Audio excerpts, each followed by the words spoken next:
uno tan nombrado, pero sí, maltrato, abuso e intimidación escolar. Bueno, y lo otro que por el miedo entonces se chutan la pelota, entonces no tienen claro si la psicóloga de todos los protectores es la que hace la denuncia o si es el rector o si es el coordinador. En una de las reuniones nos acompañó la Secretaría de Educación de Medellín y fue muy bueno porque ellos dijeron, pues es que todos somos corresponsables, pues si la psicóloga no lo dice, si el rector no lo hace, hágalo usted como profesor. Entonces, lo mismo, saben de la definición de corresponsabilidad, pero muchos no la asumen. Súper, súper. A ver, ¿tú tenías? Hola, no, es que creo que se me olvidó dar la mano, pero también quería comentarles que se saben el significado de corresponsabilidad, pero les da miedo, es la sensación que me da, prefieren evitarlo. Entonces, yo también usé las guías y fue un trabajo muy bueno porque se dieron cuenta realmente de cuál es su rol y cuál es su papel. Pero miren además, qué interesante, porque es que creo que estamos hablando como de dos niveles en eso que ustedes me están contando. Hay un nivel que es el nivel de la denuncia, del caso, etcétera, etcétera, que requiere que se mande a Te Protejo, que requiere que una autoridad intervenga, etcétera. Y eso, digamos, en algunos casos entendemos por qué les da miedo, pues porque hay regiones en donde efectivamente quedan en evidencia o efectivamente se pueden poner en peligro y la herramienta que nosotros tenemos para combatir eso es Te Protejo. Sin embargo, hay otro nivel del que estamos hablando de corresponsabilidad y es el nivel del día a día. Es el nivel que ya no significa que yo tenga que irme a una autoridad o que necesariamente esté viendo una cosa terrible que le esté pasando a un niño, pero sí puedo asegurarme que la alimentación de su institución educativa sea una buena alimentación, o puedo asegurarme que si no ve bien dentro del salón de clases yo lo pueda poner adelante, o que si estoy notando que está demasiado triste, hable con su profesor. Es decir, que todos los adultos que estamos alrededor, en el día a día tenemos posibilidades de ser corresponsables, que eso no significa poner una denuncia. Entonces está la corresponsabilidad desde hacer cumplir la ley hasta la corresponsabilidad en el día a día que nos permite garantizar que los derechos de esos niños sí se estén cumpliendo. Entonces, es mucho más sencillo y mucho más fácil, y ahí era donde apelábamos a la emoción, conectarse con eso que yo sí puedo hacer. Hay muchas cosas que dan miedo, pero no son todas las que se pueden hacer para ser corresponsables. Hay otras cosas que ya no me dan tanto miedo, pero que si yo como adulto tomo la decisión de cuidar a los niños, pues efectivamente logro ser un entorno protector. Entonces, me parece muy chévere y cuando estemos en la reunión de la semana entrante, me gustaría que les hablaran de esos dos niveles, es decir, del nivel de denuncia y cumplimiento de la ley, pero del nivel del día a día. Y aquí hay posibilidades infinitas y claro, hay herramientas para que cuando tengamos susto, cuando podamos vernos en riesgo, efectivamente estemos protegidos desde el anonimato de Te Protejo. Pero la corresponsabilidad no es solo en eso, porque se acuerda que esa es la definición básica que Vivi siempre nos ha enseñado de entre lo que es protección integral y lo que era el código del menor antes. La protección integral implica que todas y todos estamos alrededor y hacemos cosas para que ese ambiente donde crezcan los niños sea posible. ¿Listo? ¿Alguna cosa más? Bueno, muy bien. Entonces, nada, arranquemos con el tema del mes. Listo. ¿Cuándo vas a transmitir? Cuando estábamos pensando en cómo abordar el tema del mes, porque nuestro tema es sobre construcción de paz y fortalecimiento de entornos protectores, estábamos pensando que en este momento nuestra sociedad tiene grandes retos y el tema de la paz está muy relacionado con participación política, con puestos en las urnas, con implementación de los acuerdos, y no queríamos que nuestro abordaje del tema del mes se quedara en esa concepción tan abstracta. ¿Por qué? Porque nosotros creemos, y por eso usamos las herramientas del kit que les estaba contando Lina, que la paz se lleva desde una forma mucho más cotidiana, y ese es el mensaje que le queremos transmitir a los líderes, que la construcción de paz y eso, que ese proceso que se viene dando después de la implementación de los acuerdos, no es una cosa que se lleva en la esfera pública, sino que lo podemos hacer desde un ambiente muy cotidiano. Entonces, nuestra sociedad tiene grandes retos y es principalmente aprender a vivir de manera pacífica. Y aquí pusimos otros retos, por ejemplo, el que tenemos este año de crear entornos protectores y con lo que estamos comprometidos este año en nuestra malla curricular, aprender a resolver conflictos de manera pacífica, promover el desarrollo de niños y adolescentes. Pero entonces, queríamos hablar un poco de qué es paz. En la teoría, y Johan Galtung es un sociólogo y un matemático noruego que se ha especializado en preguntarse por la paz y por la resolución de los conflictos. Y él propone una concepción de paz desde la perspectiva negativa y desde la perspectiva positiva, que no es otra cosa que hablar de paz negativa, es evitar los conflictos armados, y se entiende como la ausencia de guerra o violencia directa. Y la paz positiva es la búsqueda de esa armonía social, de esa justicia e igualdad, es decir, la eliminación de la violencia estructural, que quiere decir la eliminación de todas esas dinámicas sociales, políticas o económicas que impiden que los seres humanos se desarrollen en todo su potencial. Pero la pregunta es, ¿cómo podemos construir paz desde nuestros entornos? Y ahí me gustaría que ustedes me ayudaran a responder esa pregunta. ¿Cómo construimos paz desde nuestra cotidianidad, desde nuestros propios círculos sociales?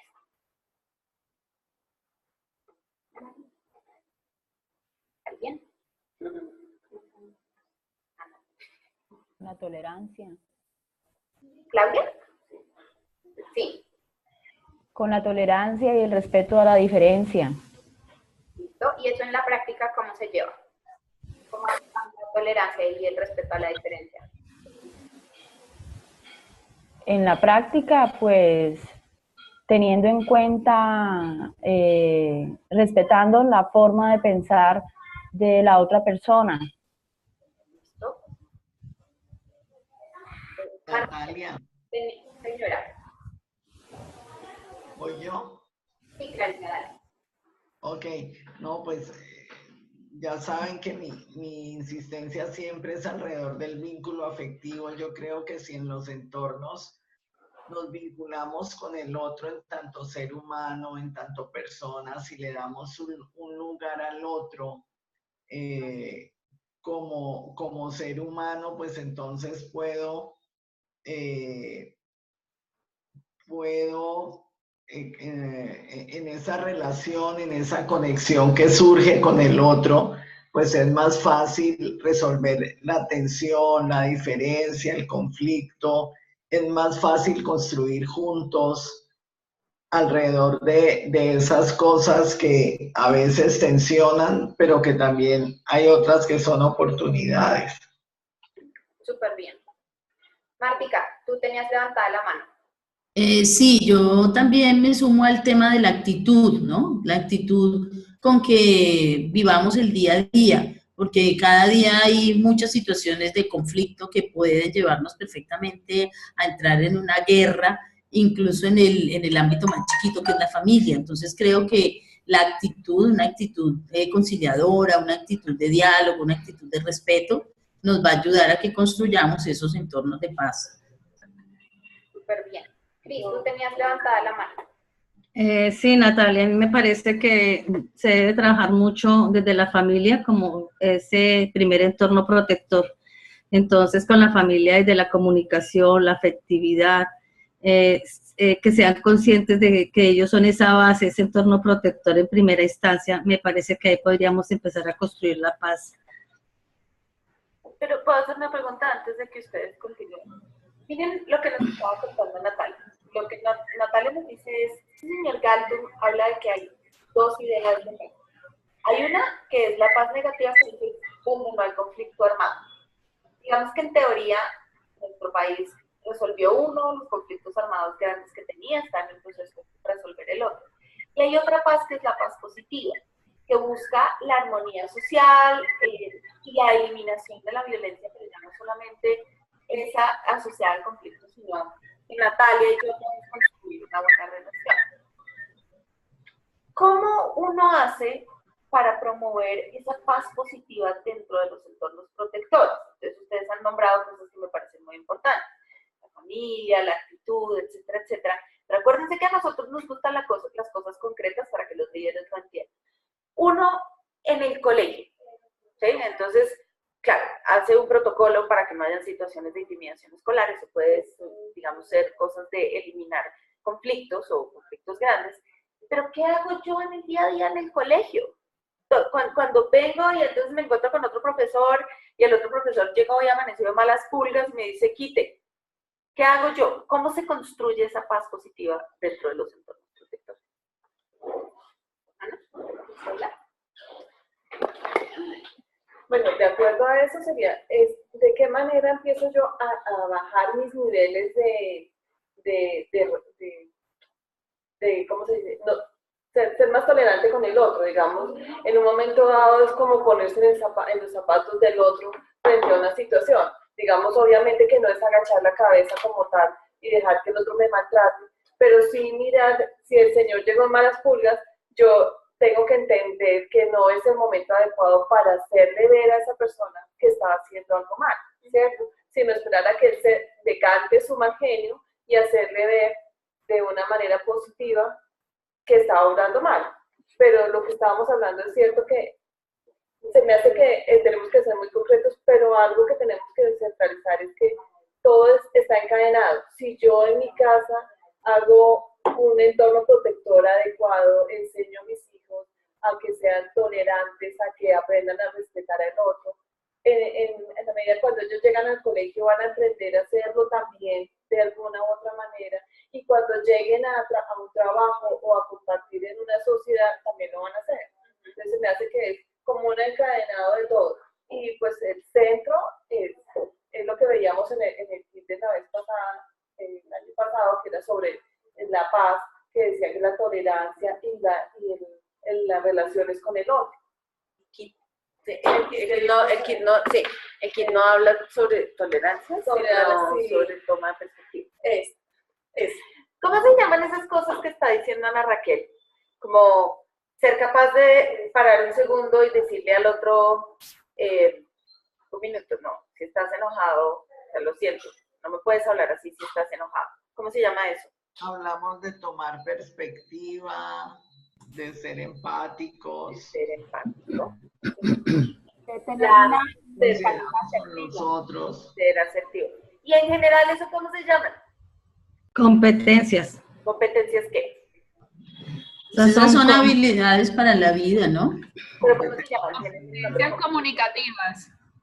Competencias ciudadanas y socioemocionales. Esos son los dos nombres que tienen. En nuestro país se llaman competencias ciudadanas y hacen parte de los estándares nacionales del Ministerio de Educación de las cosas en las cuales se tienen que formar los niños.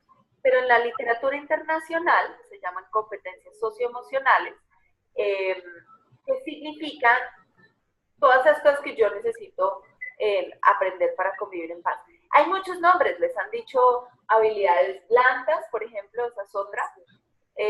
Habilidades para la vida, como estaba diciendo Martica, pero digamos que la mayoría de investigación está alrededor del concepto de competencia socioemocional, que son las de interacción, toma de decisiones, toma de perspectivas, empatía, etcétera, etcétera. Pero en nuestro país en particular se llaman ciudadanas. La única diferencia que existe entre competencias ciudadanas y competencias socioemocionales es que las ciudadanas tienen una parte grande de conocimiento sobre el sistema democrático en nuestro país para poder participar. ¿Se acuerdan que una de las actividades, una de las habilidades del kit anterior era participación? Entonces, esa es una competencia ciudadana que no necesariamente para tener competencias socioemocionales de conocer el sistema democrático. Puedo no vivir en un sistema democrático y conocer estas competencias. Muy bien.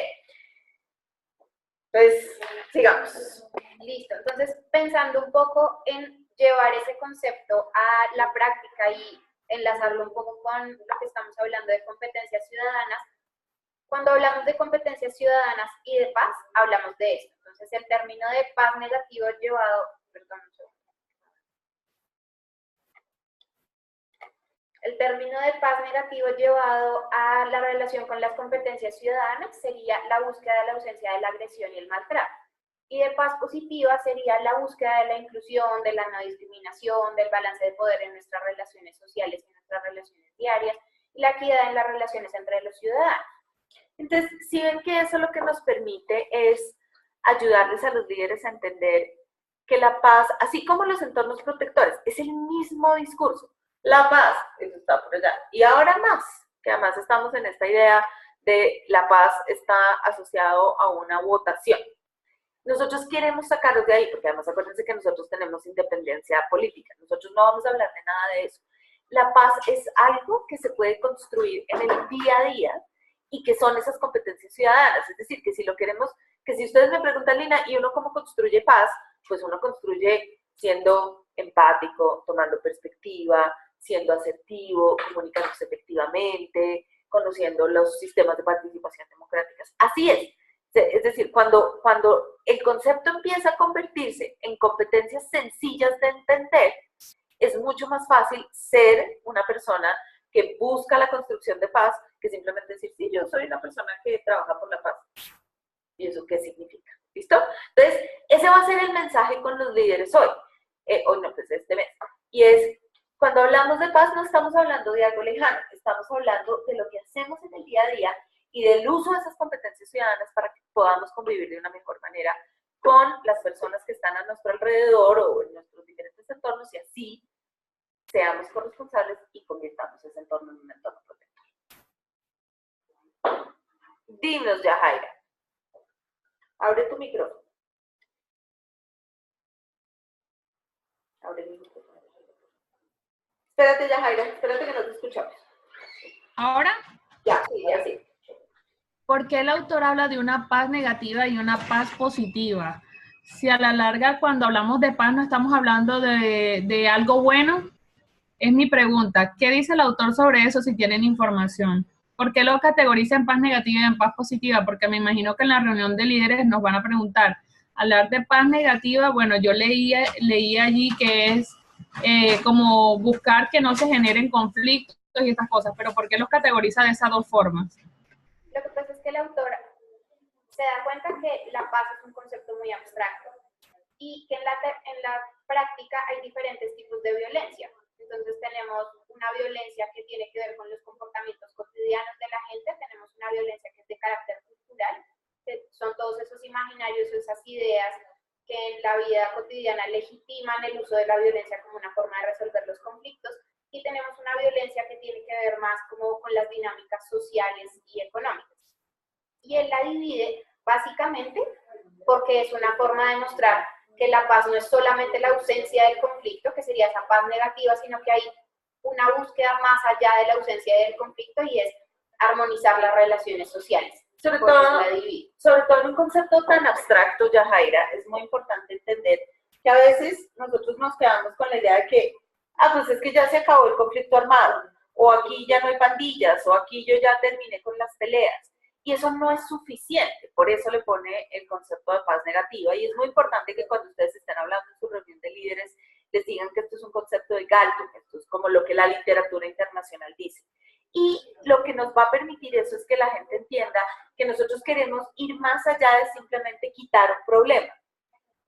Los entornos protectores no son espacios donde solo denunciamos. Los entornos protectores son espacios en donde denunciamos cuando no hay cumplimiento de la ley, pero también estamos haciendo todas las cosas que se necesitan para que las personas que estén en ese entorno vivan mucho mejor. ¿Sí? Entonces, ahí está la diferencia. Lina. Dime, Clarita. El año pasado, cuando vimos el kit de Educando para la Paz, tú nos proponías hablar de convivencia pacífica, pensando que muchas veces el concepto de paz estaba puesto como un proceso político que en unos genera simpatía y en otros genera rechazo. Entonces se me ocurre que retomemos esa recomendación que tú nos hiciste el año pasado también ahora, o sea, asociando el concepto de paz con convivencia. Perfecto, me parece una súper buena recomendación, Clarita. Sí, yo también estaba hablando con Natalia, que es un momento coyuntural duro por el tema de las elecciones, y van a haber 1000 opiniones que estén cargadas de eso, entonces me parece que tu sugerencia nos puede ayudar. Si quieren, entonces hacemos la modificación para que quede más que paz, convivencia. ¿Les parece? Sí, tengo una inquietud, señora. En lo mismo, yo también tenía como la duda entre paz positiva y paz negativa, ¿cierto? Entonces vamos a cambiar, pues, sería. Pero esa paz negativa que hablan ahí es como una paz aparente. Es la ausencia de conflicto, ¿cierto? Entonces la idea de que si no hay conflicto, estamos en paz. Y eso no es parte de un entorno protector. Además, acuérdense que una de las cosas importantes que nosotros decimos es que los conflictos no son el problema, es cómo resolvemos los conflictos, porque los conflictos son normales, las personas pelean, pero ¿cómo pelean? ¿Cómo lo resuelven? Y si es a bala, o si es a golpes, o si es siendo asertivo y diciendo, oye, no está bien que me hables así, ahí hay una diferencia muy importante. Nosotros buscamos la segunda y no la primera, ¿vale? Entonces hacemos esa modificación para que quede más de convivencia. Me parece súper buena idea, Clarita. Para que no se vayan a confundir. Listo. Listo. Entonces, aquí viene esto. La convivencia no implica la armonía perfecta porque en una sociedad es común que surjan conflictos y en las interacciones de la vida cotidiana los conflictos surgen. Entonces, a lo que le apuntamos es a que los conflictos que se presenten los podamos manejar y los podamos mediar sin agresión y favoreciendo en la medida de lo posible los intereses de todos.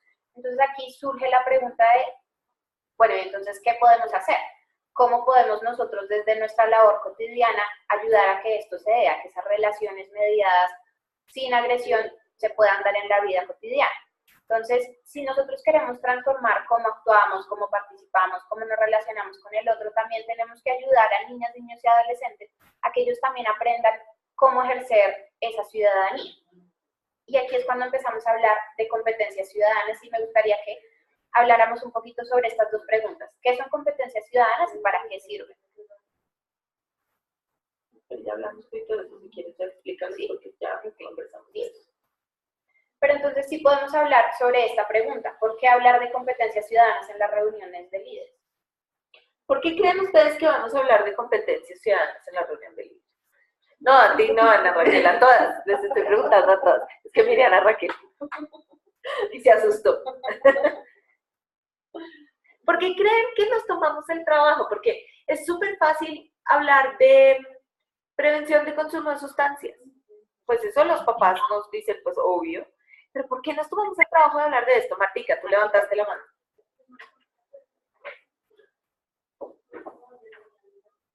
Espera un segundo, Martica. Ya, Martica.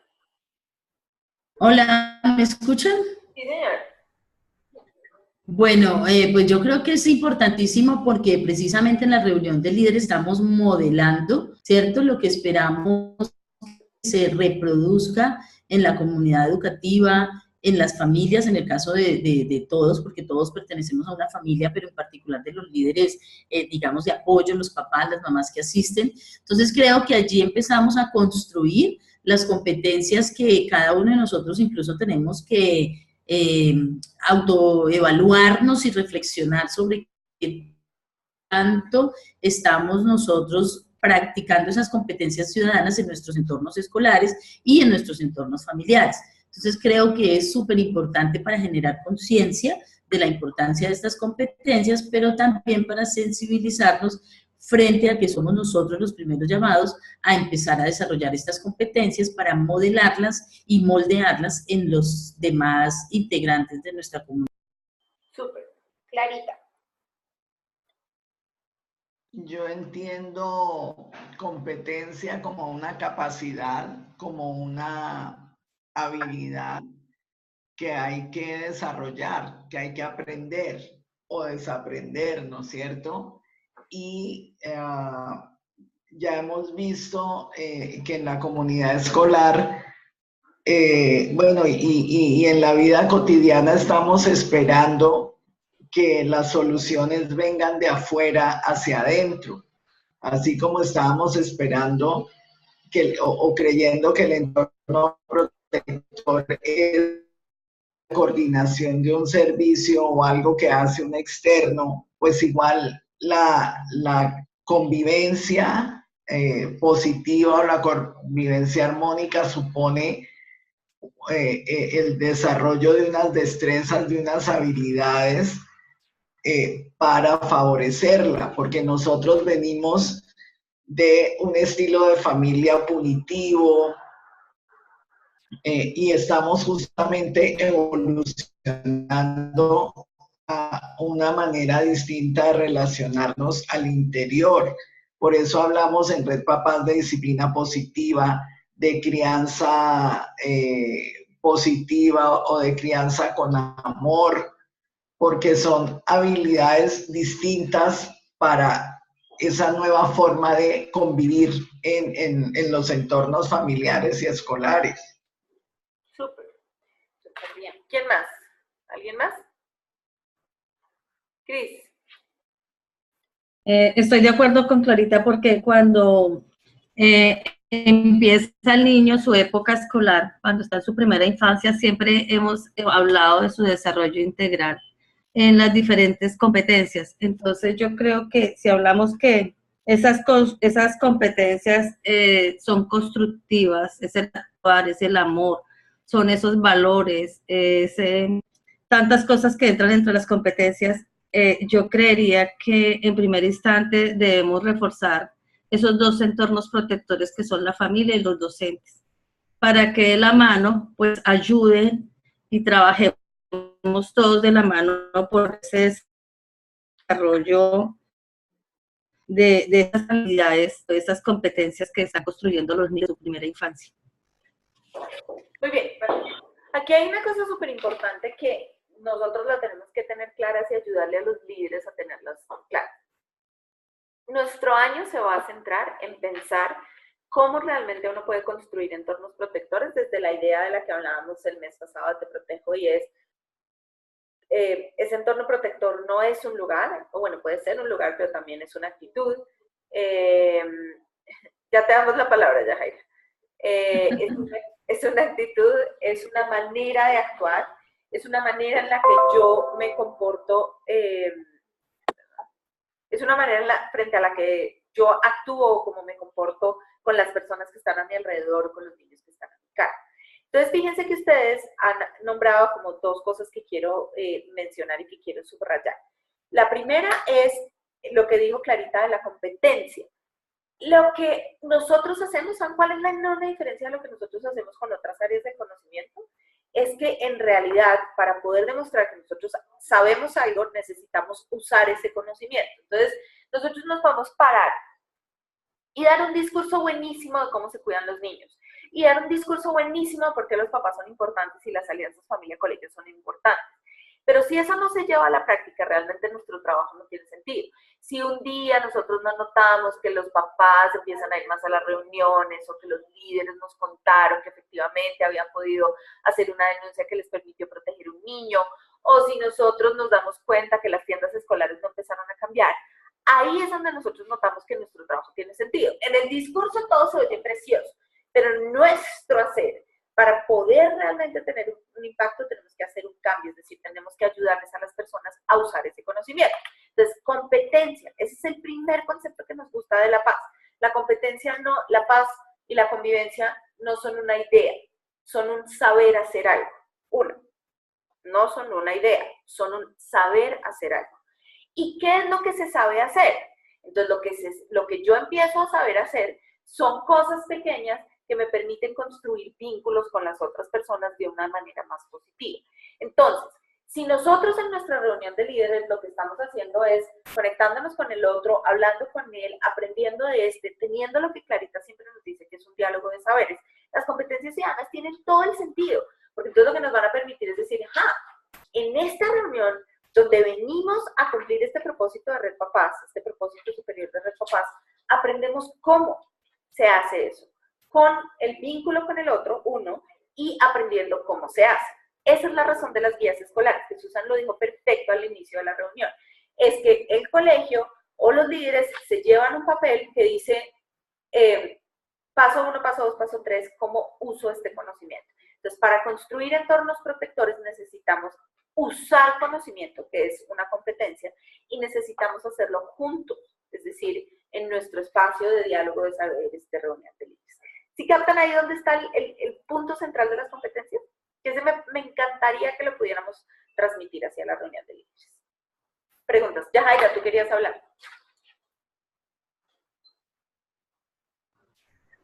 ¿Me escuchan? Sí, señor. No, lo que quería decir era la importancia de hablar sobre las competencias ciudadanas y cómo hacerlo. Yo creería que cuando empezamos a cuestionarnos sobre cuáles son las competencias ciudadanas que debería tener cualquier persona y nos empezamos a dar cuenta de qué es lo que no tengo, empiezo a mejorar como persona. Por ejemplo, soy una persona que protejo el medio ambiente, ¿cómo lo haces? No tiro basuras en el piso, recolecto material orgánico de inorgánico. Entonces empezamos a darnos cuenta.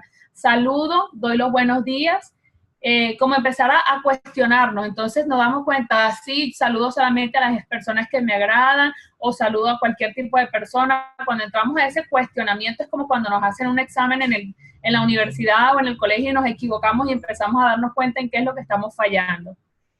Quería responder a la pregunta, pero... No, muy bien. Creo que hay un punto muy importante. Bueno, súper. ¿Alguien más o seguimos?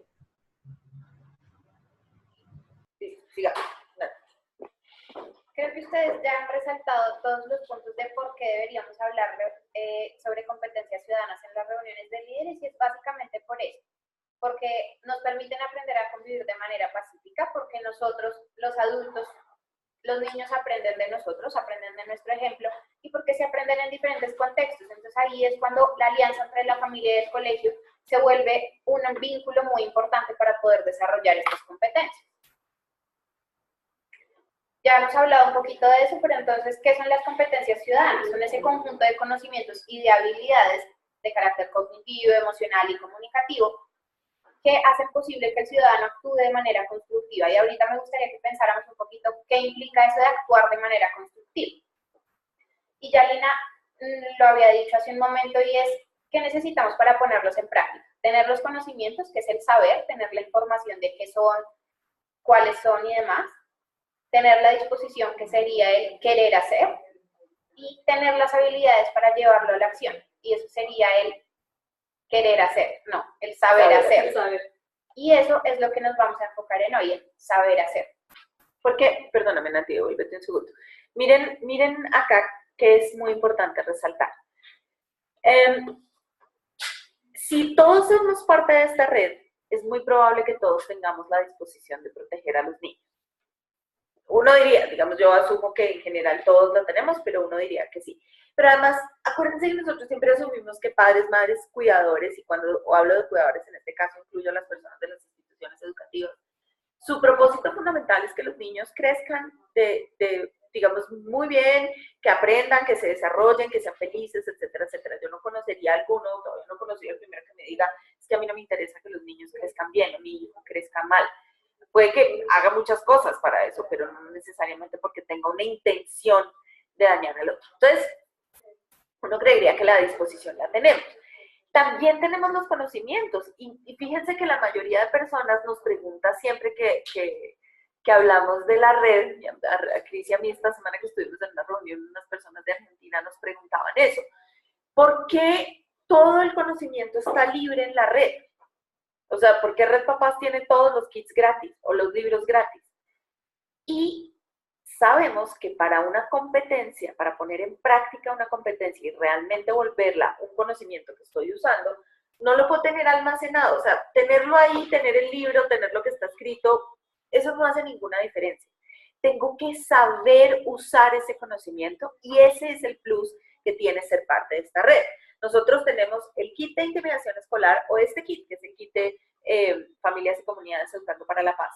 Y no lo dejamos solo en un texto que va a estar colgado en internet, que Cris nos va a colgar en una página web.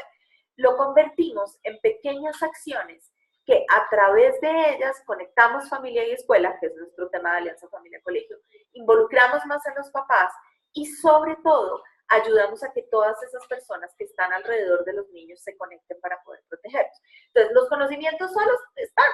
La reunión de líderes, les podemos dar las guías, les podemos mandar las cosas. Por eso es tan importante traer el material a la reunión de líderes, porque lo que nos va a permitir es ayudarles a ellos a apropiarse, a decir, ¿cómo uso esto? La disposición, estamos ahí, sí, ya vamos a ver. La disposición está ahí, y lo que tenemos que hacer, y no es